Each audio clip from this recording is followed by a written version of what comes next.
ఇంట్లోకి పోతే రైతన్న కండువా వేసుకొని ఇంట్లో నుంచి బయటకు వస్తా ఉంటే ఏమన్నాడు,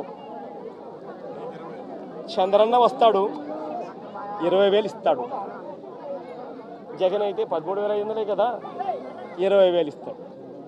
అదే చిన్న చిన్న పిల్లలు కనబడితే ఏమనేవాడు, అదే ఇంట్లో చిన్న చిన్న పిల్లలు కనబడితే ఏమనేవాడు, నీకు 15,000. చిట్టి తల్లి ఇట్రామ్మా, ఇట్రా తల్లి, ఇటు ఇటు ఇటు ఇటు ఇటు ఇటు దగ్గరకు వచ్చి దగ్గరకు వచ్చి దగ్గరకు వచ్చాయి దగ్గరకు వచ్చి దగ్గరకు వచ్చి దగ్గరకు వచ్చాయి ఇటు ఇటు ఇటు ఇటు ఇటు నీకు 15,000. ఇదిగో నీ తమ్ముడికి నీకు 15,000. అదిగో నీ తమ్ముడికి ఇంకో తమ్ముడి దగ్గరకు వచ్చినా నీకు కూడా 15,000. నీకు ఇంకో పాప నీకు కూడా 15,000. సంతోషమా అని చంద్రబాబు అనేవాడు. అదే జగన్ అయితే అమ్మఒడి కింద కేవలం అమ్మ ఖాతాలో 15,000 మాత్రమే వేస్తాడు. అదే చంద్రబాబు అయితే సూపర్ 6లో చెప్పాడు, నీకు 15,000, నీకు 15,000, నీకు 15,000, నీకు 15,000 అని చెప్పాడు. అని పిల్లలను మోసం చేశాడు, అక్క చెల్లెమ్మలను మోసం చేశాడు. ఆ ఇంట్లో నుంచి వాళ్ళ అమ్మ బయటకు వస్తే, వాళ్ళ అమ్మ, వాళ్ళ చిన్నమ్మ, ఇటువంటి వాళ్ళు ఎవరైనా బయటకు వస్తే, నీ పేరేం పేరు తల్లి, నందిని లాంటి తల్లి బయటకు వస్తే ఇంట్లో నుంచి ఆ తల్లిని చూపించి ప్రతి మహిళకు 18 సంవత్సరాలు నిండిన ప్రతి మహిళకు మా చంద్రన్న సూపర్ 6లో చెప్పాడు, ప్రతి మహిళకు నెలకు 1,500 రూపాయలు చెప్పున సంవత్సరానికి 18,000. నీకు 18,000 చెల్లెమ్మ, నీకు 18,000, నీకు 18,000 అని ఆ ఇంట్లో నుంచి వచ్చిన ప్రతి ఒక్కరూ ఆ అమ్మకు, ఆ చిన్నమ్మకు, ఆ పెద్దమ్మకు అందరికీ నీకు 18,000, నీకు 18,000, నీకు 18,000 చెప్పాడు. అందరితో ఆగిపోయాడా? ఆ ఇంట్లో నుంచి 50 ఏళ్ళ పై చిలుకు గల్ల మహిళ ఎవరైనా బయటకు వస్తే, మా అమ్మ వయసులో ఉన్న ఎవరైనా బయటకు వస్తే, మా అమ్మలంటే అమ్మ బయటకు వస్తే వీళ్ళకేమనేవాడు, జగన్ అయితే నీకు 18,000 ఇస్తాడు, మా చంద్రన్న అయితే నీకు 48,000 ఇస్తాడు అని చెప్పి అమ్మను మోసం చేశాడు.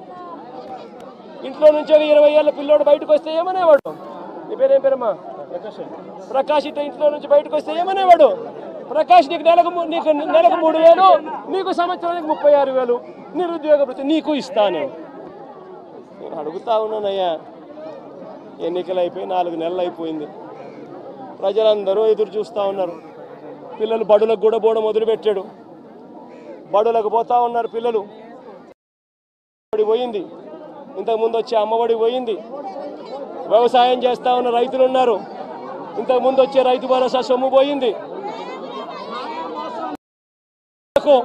ఇంతకుముందు చేయూత వచ్చేది, చేయూత పోయింది. సున్నా వడ్డీ పోయింది.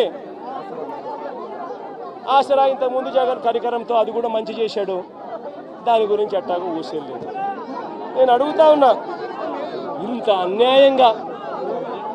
అన్యాయంగా ఒకవైపున అందరినీ మోసం చేస్తూ, మరోవైపున వాళ్ళ స్కూళ్ళకు వెళ్ళేటప్పుడు వాళ్ళ స్కూళ్ళల్లో వాళ్ళు తినే వాళ్ళ గోరుముద్ద ఈరోజు నిర్వీర్యం అయిపోయింది. ఈరోజు గోరుముద్ద కోసం మంచి తిండి లేక పిల్లలు ఈరోజు హాస్పిటలైజ్ అవుతున్నారు, స్ట్రైకులు చేస్తూ ఉన్నారు. గోరుముద్ద ఈ పిల్లలది గాలికి ఎగిరిపోయింది. ఈ పిల్లలకు సంబంధించిన నాడు నేడు ఆగిపోయింది. ఈ పిల్లలకు ఇంగ్లీష్ మీడియం చెప్పే టోఫుల్ క్లాసులు, 3వ తరగతి నుంచి చెప్పే టోఫుల్ క్లాసులు ఆపేశారు. ఈ పిల్లలకు తల్లులకు ఇవ్వాల్సిన అమ్మఒడి పూర్తిగా ఎగిరిపోయింది. వైద్యం చూసి మార్చిలో ఎన్నికల కోడ్ వచ్చేసింది, అంతే. జనవరి నుంచి ఇప్పటిదాకా 2,000 కోట్ల పైచిలకు ఆరోగ్యశ్రీ బిల్లులు పెండింగ్. ఆరోగ్య ఆసరా ఊసేలేదు. 104, 108కి సంబంధించిన జీతాలు చంద్రబాబు ముఖ్యమంత్రి అయిన తర్వాత వాళ్ళకు జీతాలు రాలా. నీ పేరేం పేరు? సుధీర్ లాంటి ఎవరైనా పిల్లోడు, ఇంజనీరింగ్ చదువుతా ఉన్న పిల్లోడు ఎవరైనా, డిగ్రీ చదువుతా ఉన్న పిల్లోడు ఎవరైనా కనిపిస్తే ఆ పిల్లాడికి జగన్ ప్రభుత్వంలో విద్యా దీవెన కింద ప్రతి 3 నెలలకు ఒకసారి, 3 నెలలు అయిపోయిన వెంటనే సుధీర్కు వాళ్ళ తల్లి ఖాతాల్లోనూ, సుధీర్ బ్యాంక్ అకౌంట్ ఖాతాల్లోనూ, జాయింట్ అకౌంట్లో వెంటనే విద్యా దీవెన కింద ఆ ఫీజులకు సంబంధించిన సొమ్ము పడిపోయింది. ఈరోజు ఏమైతా ఉంది, జనవరి, ఫిబ్రవరి, మార్చికి సంబంధించిన క్వార్టర్కి సంబంధించి విద్యా దీవెన ఎగిరిపోయింది. ఏప్రిల్ మే జూన్కు సంబంధించిన క్వార్టర్కు సంబంధించి విద్యా దీవెన ఎగిరిపోయింది. జూలై ఆగస్ట్ సెప్టెంబర్కు సంబంధించిన విద్యా దీవెనకు సంబంధించిన క్వార్టర్కు సంబంధించిన విద్యా దీవెన కూడా ఎగిరిపోయింది. ప్రతి ఏప్రిల్లో వసతి దీవెన సుధీర్కి అందేది, సుధీర్ తల్లికి అందేది తన బోర్డింగ్ తన లాడ్జింగ్ ఎక్స్పెండిచర్ కోసం. అది కూడా ఎగిరిపోయింది. ప్రతి పథకము జగన్ హయాంలో వైఎస్ఆర్సీపీ ప్రభుత్వంలో ఏ పథకం కోసము ఎవరు లంచాలు ఇవ్వాల్సిన పని లేకుండా ప్రతి పథకము డోర్ డెలివరీ జరిగింది. పెన్షన్ కావాలన్నా డోర్ డెలివరీ, పథకం కావాలన్నా డోర్ డెలివరీ, రేషన్ బియ్యం కావాలన్నా డోర్ డెలివరీ జరిగింది. ఈరోజు ఏం జరుగుతూ ఉంది? ఈరోజు పెన్షన్ కావాలన్నా, ఇవ్వని పథకాలను సైతం లంచాలు తీసుకోవాలన్నా, పెన్షన్ కావాలన్నా కూడా ఈరోజు జన్మభూమి కమిటీకి సంబంధించిన తెలుగుదేశం పార్టీకి సంబంధించిన నాయకుల ఇంట్లో సచివాలయ సిబ్బంది అక్కడికి పోయి ఆ నాయకుడు ఇంట్లో పెన్షన్ను పంచుతారు. మేము ఎందుకయ్యా తెలుగుదేశం పార్టీ నాయకుల ఇంటికి మేము ఎందుకు పోవాలి అనేవాడు 2 నెలలు అలా రాకపోతే పెన్షన్ కట్. జరుగుతూ ఉందా లేదా? నేను అడుగుతా ఉన్నా. ప్రతి విషయంలోనూ అబద్ధం. గవర్నెన్స్ పూర్తిగా గాలికి ఎగిరిపోయింది. ఈరోజు తెలుగుదేశం పార్టీకి సంబంధించిన వ్యక్తులు ఏం చేసినా కూడా పోలీసులు అడిగే పరిస్థితిలో లేరు. ఎవరైనా పోలీస్ స్టేషన్కి వెళ్ళి కేసు పెడితే చాలు రివర్స్ కేసు పెట్టిన వ్యక్తి మీద రివర్స్ కేసులు పెట్టే పరిస్థితి ఈరోజు ఉంది.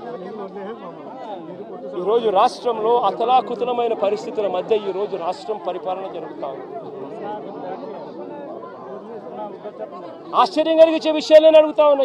దారి పొడుగునా ఈరోజు వచ్చేటప్పుడు అడిగిన మీ గ్రామానికి సంబంధించి వరదలో మీరంతా ముంపులో ఉన్నారు. వరుసగా మీకు ఫ్లడ్ అలర్ట్స్ ఉన్నాయి.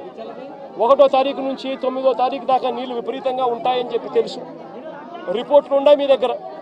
మరి వీళ్ళందరికీ కూడా రిలీఫ్ సెంటర్లకు షిఫ్ట్ చేయాలన్నా లేదా? వీళ్ళందరినీ రిలీఫ్ సెంటర్లకు షిఫ్ట్ చేయాలన్నా లేదా? అడగండి వీళ్ళందరినీ.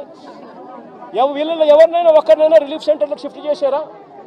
ఎవరైనా వాళ్ళందరినీ చూసుకున్నారా? ఎవరైనా వాళ్ళకు మెయిల్ చేశారా? ఇరిగేషన్ సెక్రటరీ చేయాల్సిన ఫ్లడ్ కుషన్ మేనేజ్మెంట్ చేయరు. రెవెన్యూ సెక్రటరీ చేయాల్సిన రిలీఫ్ క్యాంపులు ఏర్పాటు చేయరు. హోమ్ సెక్రటరీ చేయాల్సిన లోతట్టు ప్రాంతంలో ఉన్న షిఫ్టింగ్ చేయాల్సిన మనుషులు షిఫ్ట్ చేయరు. మరి ఏ రకంగా ఈ పరిపాలన సాగుతూ ఉంది అన్నది ఆలోచన చేయమని చెప్పి ప్రతి ఒక్కరిని కూడా విజ్ఞప్తి చేస్తూ ఉన్నా. ఇలాంటి దారుణమైన పాలన ఖచ్చితంగా పోవాలి. ప్రజలందరికీ కూడా ఈ 4 నెలల్లోనే అర్థమవుతా ఉంది. చంద్రబాబు నాయుడు గారు లాంటి అన్యాయస్తుడు తాను చేసిన మోసాలు, తాను చెప్పిన అబద్ధాలు మోసాల కింద మారుతూ ఉన్నాయి. మోసాల నుంచి ప్రజల్లో కోపం పుడుతూ ఉంది. ఆ ప్రజల కోపం పెంచుకొని ప్రజలు రోడ్ల మీదకి వచ్చి చంద్రబాబు ప్రభుత్వానికి వ్యతిరేకంగా తిరగబడే రోజు కూడా దగ్గరలో ఉంది.